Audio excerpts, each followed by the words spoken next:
5 பேரை கல்யாணம் செஞ்சுக்கிட்ட பாஞ்சாலி கற்புடையவளா அப்படின்ற சந்தேகம் இன்னைக்கு வரைக்கும் இருந்துகிட்டே தான் இருக்கு. 5 பேரை கல்யாணம் செஞ்சுக்கிட்ட பாஞ்சாலி ஒரு கோரிக்கை வச்சாங்க. அது என்னங்க கோரிக்கை? 5 பேர் கூடயும் நான் ஒன்னா வாழ மாட்டேன், ஒவ்வொரு வருஷமும் ஒவ்வொருத்தர் கூட தான் வாழுவேன்னு ஒரு கோரிக்கை வச்சாங்க. பாஞ்சாலி சொன்னதை கேட்டு பீமனுக்கு மனசுக்குள்ள ஒரு சந்தேகம்.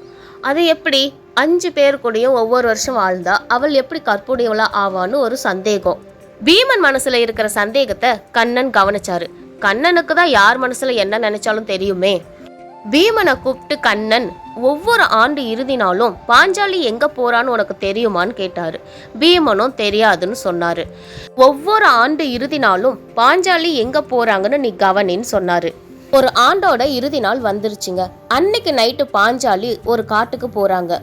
பீமனும் பின்னாடியே தொடர்ந்து போறாரு. அங்க பாஞ்சாலிய பார்த்து அதிர்ச்சியானாரு. அப்படி என்ன பார்த்தாரு? பாஞ்சாலி ஒரு நெருப்பு குண்டத்துல போய் நிக்கிறாங்க.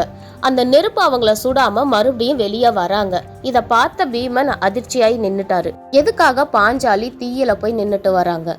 சும்மா ஒன்றும் போய் நெருப்புல நிக்கலங்க.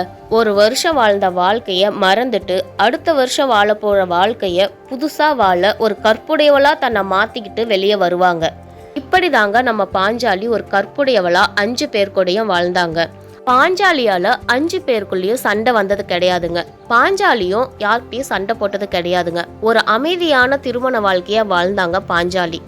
இன்னைக்கும் பாஞ்சாலிக்காக கோயில்கள் கட்டப்பட்டிருக்குங்க. அந்த கோயிலை நம்ம வழிபட்டுட்டு தான் இருக்கோம்.